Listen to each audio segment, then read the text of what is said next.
이 본문은 이제 잘 아시는 내용이죠. 이제 시몬 베드로와 야고보와 요한, 이제 인너서클의 아주 인너서클이죠. 예수 그리스도의 제자들 중에서 베드로와 야고보, 요한이 처음 예수 그리스도를 믿고 따르던 그 장면이죠. 그때 이제 그 세 사람이 이제 어부였기 때문에 고기를 잡고 있는데 이제 예수께서 한 마리도 못 잡았죠.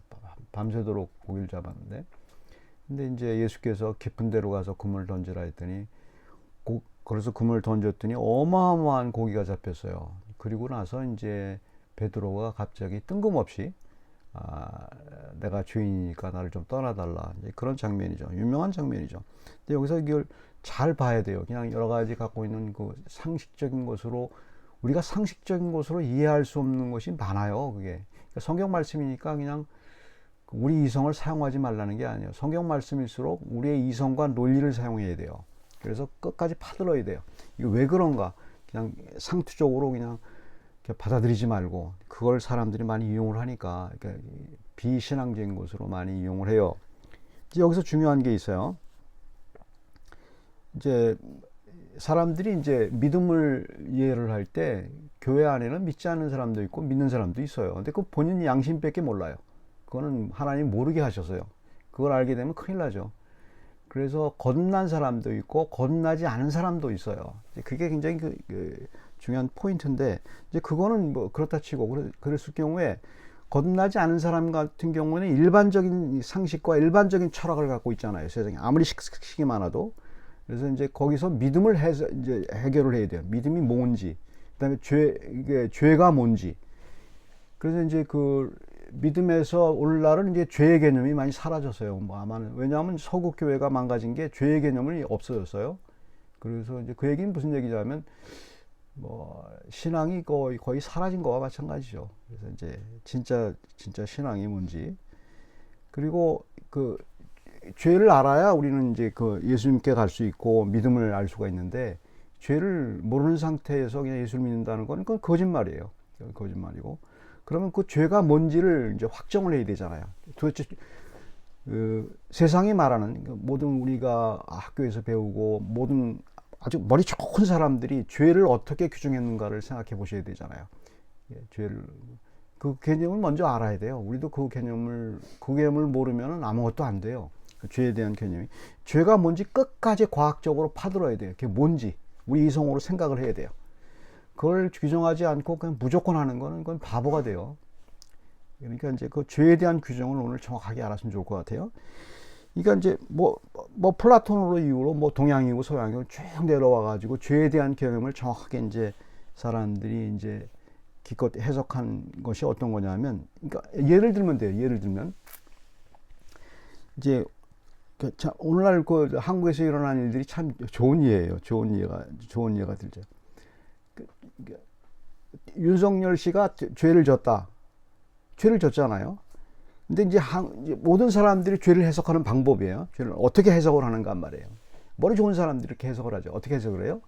죄를 해석하는 방법이 어떤 프레임에서 해석을 해야 돼요. 프레임워크는 어떤 거냐면, 이제 전통적으로 그 안에 법 안에서 해결을 해야 돼요. 법에 대한 기관에서 그걸 해석을 해줘야 된단 말입니다. 그런데 이제 오늘날 어떻게 하냐면 법보다 위에 있는 게 있어요. 그래서 양비론을 펼쳐요. 그러니까 어떤 사람이 죄를 졌는데 그 죄인도 잘못됐고 죄를 규정한 기관도 잘못됐으니까 이렇게 하라, 이렇게 얘기한단 말입니다.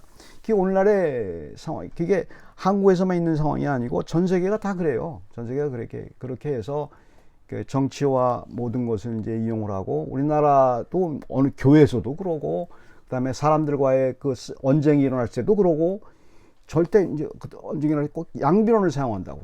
양비론이 멋있어 보여도 그게 멋있는 게 아니에요. 그게 그 궤변론자들이 많이 사용한 거예요. 그러니까 그리스 철학에서 이제 궤변론자라는 사람들이 있어요. 그 학파들이 그 양비론으로 말을 사용을 했어요. 그래서 이제 사람들이 넘어가도록 이렇게 말을 했어요. 그게 기독교에 들어왔어요. 기독교에 들어와서 기독교에서 어떻게 했냐면, 죄라는 건 어떤 거냐면 하나님 앞에서 죄잖아요. 근데 그걸 어떻게 얘기를 했냐면, 그러니까 여러분이 거기서 배운 목사들한테 다 배웠을 거예요. 그렇게 뉘앙스가 들어온다고.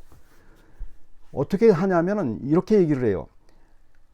하나님 앞에서 죄인데 그게 아니고 하나님도 나를 섭섭하게 한 게 있기 때문에 하나님도 죄인이란 말을 절대 안 써요. 하나님이 죄인이란 말을 써요. 근데 사람이 그걸 말을 바꾸니까 하나님도 나를 섭섭하게 했으니까 하나님도 잘못했고 나도 물론 잘못했고 그러니까 서로 화해하자. 그렇게 해서 하나님과 나의 막힌 담이 헤어졌고 화평을 이루자. 그렇게 성경을 해석을 해요. 로마서에 있는 내용을. 하나님과 나와가 예수 그리스도를 통해서 화평을 이루자. 하나님도 나를 섭섭하게 했고 나도 하나님께 잘못했으니까 서로 같이 약수하자. 이런 식으로 하나님과 나를 관계를 해석을 해요. 이게 뭐 여러분 잘못이 아니에요. 그렇게 가리킨 뭐 서구 기독교와 잘못이고 우리나라도 마찬가지예요. 그렇게 다 이제 갔고 혹은 이제 본인이 교주가 돼가지고 교주 스타일이 돼가지고 본인과 그것을 해결하는 그런 보수로라는 사람들은 또 그렇게 해석하기도 하고 어쨌든 그 죄에 대한 그 해석이 가장 큰 문제예요. 그래서 그런 사람들인 경우에 그러니까 이제 예를 들어서 죄라는 것을 개념을 했을 때는 다시 원초적으로 들어가서 죄가 뭔가를 얘기하려면은 컬처에 있어요. 컬처에. 자, 예를 들어서 이거예요. 우리 초창기 기독교회가 우리나라에 들어왔을 때 처첩제도가 있었어요. 우리나라에. 그러니까 양반들은 다 첩들을 가지고 있었단 말입니다. 그 여자들을 많이. 그런데 이제 교회에서는 그걸 못하게 했단 말입니다. 그러니까 성경적인 것을 얘기할 때 보세요. 아브라함과 이삭은 아니지만 야곱은 다 그 둘째 부인들이 다 있었잖아요. 그걸 어떻게 해석할 거냐, 어떻게 해석할 거냐. 가장 큰 문제잖아요. 문화적인 거예요. 그러니까 지금 그 아브라함과 야곱과 같은 똑같은 문화가 전 세계에 있다면 그게 죄가 아닌 거예요. 근데 우리는 역사와 문화 속에서 그 틀에 갇혀 있는 거예요, 우리는. 죄에 대한 개념이 세상에 프레임워크가 있어요, 프레임이. 그 프레임이 바뀌는 거예요, 그 죄의 개념이. 계속 바뀌게 돼 있어요. 나중에는 어떻게 될지 모르죠. 죄의 개념이 어떻게 바뀔지 몰라요. 그렇게 바뀌게 돼 있는 거거든요. 그 죄의 개념이 바뀌는데 그 프레임워크가 있는데 이 예수 그리스도를 믿는 사람들에게 있어서 이제 중요한 것은 그 프레임워크가 뭐냐를 밝혀야 돼요. 그 프레임워크. 그러니까 옛날에 이제 유명한 철학자들 중에 모든 아주 유명한 사람들의 마지막 결론으로 낸 사람이 찰스 테일러라는 사람이에요. 찰스 테일러라는 사람인데 그 철학자인데 그 사람이 어떻게 얘기했냐면 프레임워크를 중요하게 생각했어요. 프레임워크의 사람들은 어떻게 본인이 하는가에 따라서 죄가 되고 안 되고 하는 것을 그다음에 윤리적이 되고 윤리적이 되지 않는다는 것을 규정한다 이 말입니다. 예를 들어 설명하면 돼요. 예를 들면 우리가 영국에 살고 있기 때문에 브리티시 밸류라는 게 있어요. 브리티시 데모크라틱 밸류라는 게 있어요. 어디 학교에 들어가면 다 배우는 게 그거죠. 브리티시 밸류를 배우죠. 거기서 여러 가지가 있네요. 톨러런스도 있고 그다음에 뭐 그 이퀄리티도 있고 rejection of extremism도 있고 이런 게 있단 말입니다. 톨러런스 하나만 얘기 드리죠. 톨러런스를 갖다 우리나라 말로 번역이 안 돼요. 그게 기껏 번역해봐야 관용과 인내예요. 근데 보호에 대해서는 관용이에요.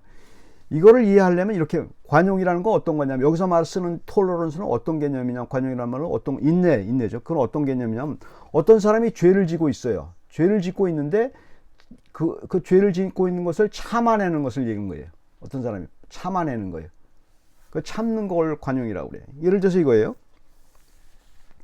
제가 맨날 그 문 앞에서 꼭 아침마다 초콜릿 껍질을 버리는 사람이 있어요.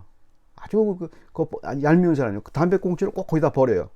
버리지 말아야 될 곳에 꼭 버려요. 그거 잘못된 거예요. 그걸 참아야 돼요. 내가 참아야 된다고요. 그거 갖다 참지 못하면 안 된단 말입니다. 그게 가치예요. 그게. 만약의 경우 내가 참지 못해서 그 사람한테 욕을 했다든가 내가 어떤 위해를 가하면 내가 죄에 걸리는 거예요. 오늘날 우리 한국의 민주주의가 발달한 게 있어요. 여전히 참아내잖아요. 여러 가지 멍청한 사람들이 데모하는 것을 그때 참아내잖아요. 경찰들이. 그래서 괜찮다고 봐요, 저는. 괜찮다고 보고 굉장히 발전한 기독교죠. 톨러런스가 있단 말입니다.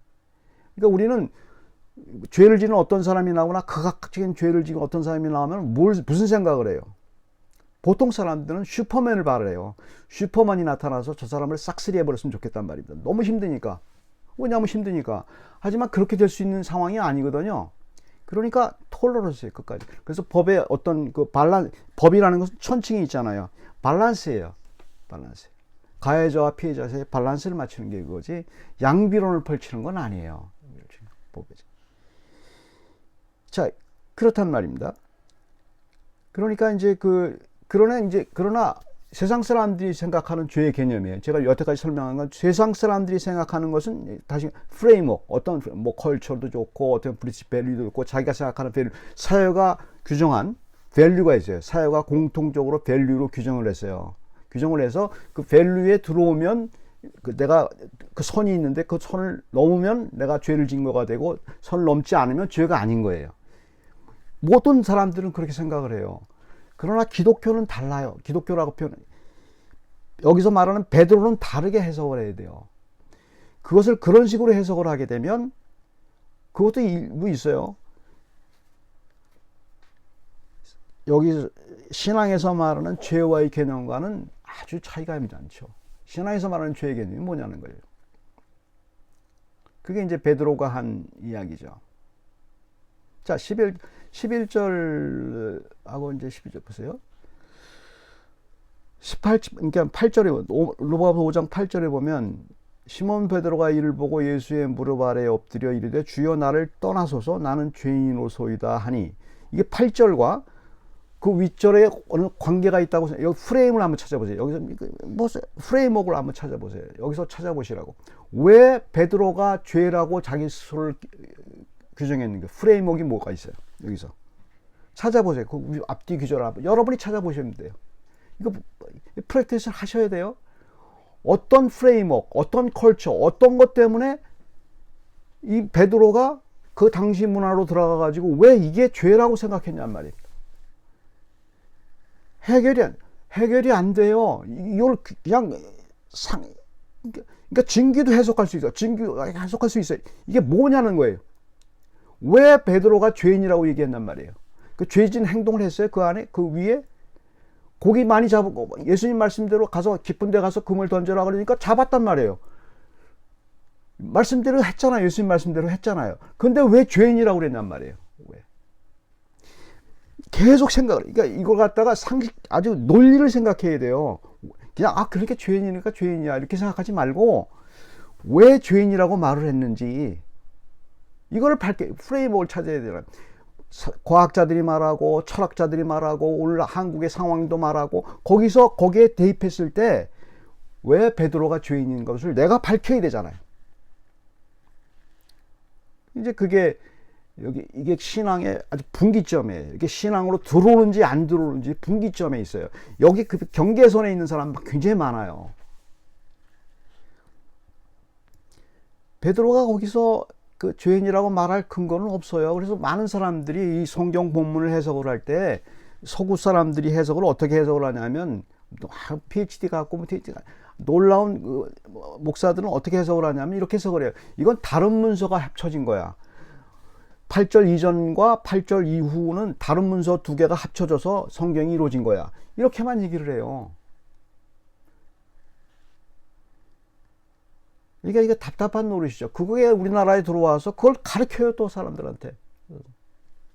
프레임워크를 못 찾으니까 이상한 프레임워크를 갖다 대요. 베드로가 뭐 이상한 잘못을 했을 거다, 뭐 이렇게 얘기하고. 다른 게 있는 거죠, 여기서.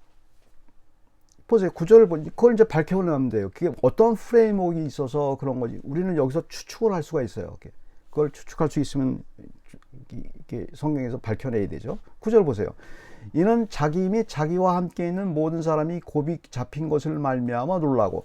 성경에서 말하는 거는 이게 때문에 프레임워크를 여기서 얘기하잖아요. 프레임워크 놀랐기 때문에 그렇다는 거예요. 놀랐기 때문에 좋은 표현이에요.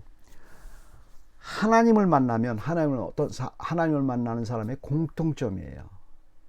정말 하나님을 만나고 예수 그리스도를 만나면 저기 뭐냐면 원더풀이에요. 놀라요. 굉장한 거예요. 그냥 일반 세상에서 말하는 그런 놀람이 아니에요. 일반 세상에서 깜짝 놀랐다 그런 거 아니에요. 나를 압도하는 놀라움이에요. 새로운 거예요. 완벽한, 그 전에까지 생각하고 있었던 건데 이게 이런 게 있네, 그런 거예요. 발표내잖아요, 스스로. 여기 성경 본문에 있잖아요. 그 프레임워크를 얘기하잖아요. 10절에 보세요.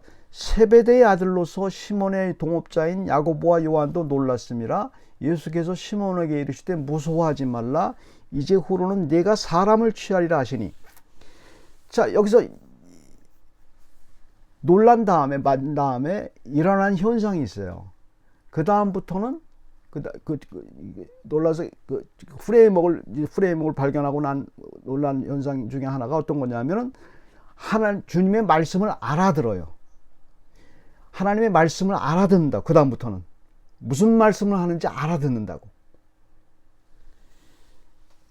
어떤 말씀을 하시는 거예요 지금 야고보와 요한에게? 우리가 그런 거예요. 네가 지금 배를 낚는 사람이 됐지, 이제부터는 사람을 취한단 말, 사람을 낚는 어부가 된다고 이제 얘기하죠. 예수 그리스도를 전하고 예수 그리스도에게 잡힌 사람이 된다는 것을 표현하는 거죠. 물론 이게 설교로 나오는 거죠. 설교로 나오기도 하고 예수 그리스도가 구세주라는 것을 밝히게 된다는 거예요. 뭐 선교라고 어렵게까지 가지 마세요. 믿는 사람들은 내가 예수 그리스도가 있다는 사실을 드러내지 못할 수가, 그냥 드러나게 돼 있어요. 믿는 사람은 드러내게 돼 있어요. 안 드러낼 수가 없어요. 그러니까 믿는 사람들은 알아요. 그게 뭔지. 그게 꼭 어디 가서 설교를 하고 어디 가서 그거 아니에요. 자기 안에 있는 예수 그리스도가 나오게 돼 있어요. 자기도 몰라요. 그게 왜 나오는지. 그게 나오게 돼 있단 말입니다. 근데 그 나오는 것 중에서 베드로는 그게 너무 잘 나오고 이제 설교로 그것을 나오게 해주겠다고 얘기해 준 거죠. 11절에 보면 그들이 베드를 육지에 대고 모든 것을 버려두고 예수를 따르니라. 이 프레임워크는 어떤 거냐면 세상은 죄를 져도 되고 안 돼도 되고 걸리면 되고 뭐 양비론을 펼쳐갖고 잘 솟아나오면 되고, 이게 세상의 법이고 그게 죄에서 벗어나는 방법이죠. 죄에서 방법인데, 하나님 예수 그리스도를 만난 사람들은 이 죄에서 벗어날 방법이 없어요. 내가 죄인이라는 사실에서 벗어날 방법이 없어요. 그러니까 세상 사람들은 왜 자꾸 양비론을 펼치고 그러냐면 죄에서 벗어날 방법을 찾는 거예요. 그리고 길이 있다고 믿고 실제로 그렇게 벗어난 사람이 많아요. 아무도 모르니까. 세상은 죄를 해결할 방법이 있어요. 죄에 대해서 이렇게 그 프레임워크를 갖다가 부정하면 되니까. 세상의 죄는 어떻게 하면 세상이 규정한 프레임워크, 컬처가, 이 사회가 규정한 프레임워크, 그것을 벗어나면 되니까. 그러니까 한국에서 죄가 된 게 영국에서 죄가 안 되는 것, 이게 피하면 되는 거예요. 세상은 그거예요. 죄가 다 그런 식으로 컬처나 역사적으로나 지리적으로 그걸 피하면 돼요. 그 프레임워크라고 하는데 그걸 피하면 되는데, 예수께 잡힌 사람들, 하나님께 잡힌 사람들은, 하나님께 예수를 만난 사람들, 말씀으로 만난 사람들은 어떤 현상이 있냐면 도망갈 길이 없어요. 그걸 아는 거예요. 그래서 놀라는 거고 꼼짝마가 되는 거예요. 꼼짝마. 그래서 말씀이 들어오는 거예요. 그다음부터. 그 다음에 그게 가장 중요하다는 걸 알아요. 내 삶보다 가장 내가 찾던 게 이거라는 걸 알아요. 근데 자기 삶보다 더 중요하다는 걸 알아요. 그래서 모든 걸 버려둬요. 그러다가 다 버린다는 게 아니라 삶의 우선순위가 그리스도와 함께 역동적인 그 관계를 해석하는 것이 나의 삶의 목표라는 걸 스스로 알아요. 그렇게 가지 말래도 해요. 그렇게 하지 말래도. 그러니까 베드로가 여기서 나는 죄인이로소이다, 나를 떠나소서, 그렇게 얘기했잖아요. 못 믿는 사람이. 그게 항상 있는 거예요, 여러분. 어떤 사람은 그렇게 얘기해.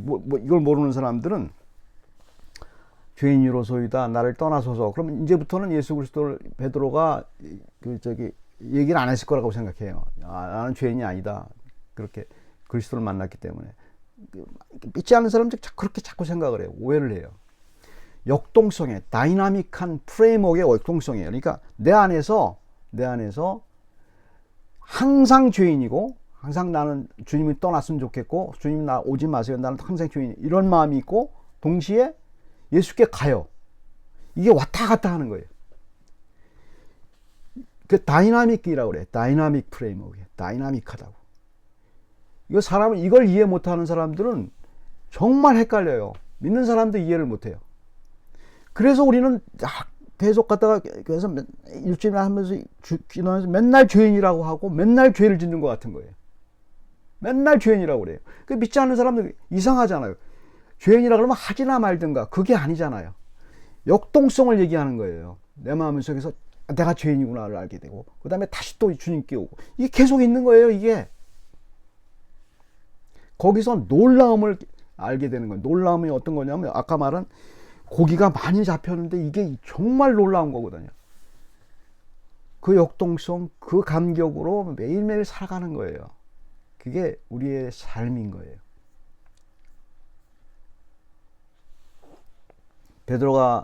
베드로의 프레임워크는 우리 세상 사람들 그 다음에 철학자들의 프레임워크가 완전히 달라요. 그걸 누구나 가질 수 있어요. 예. 지은이 진규부터 다 가질 수 있어요. 그걸 다 갖는 거예요. 그거 갖는 사람을 가리켜서 크리스찬이라고 얘기해요. 그 사람들이 거듭난 사람들이에요. 같이 기도하겠습니다.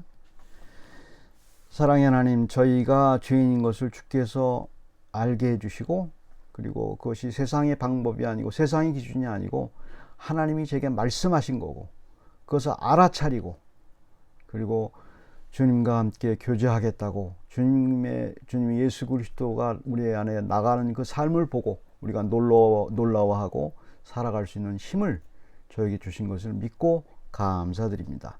예수 그리스도 이름으로 기도드립니다.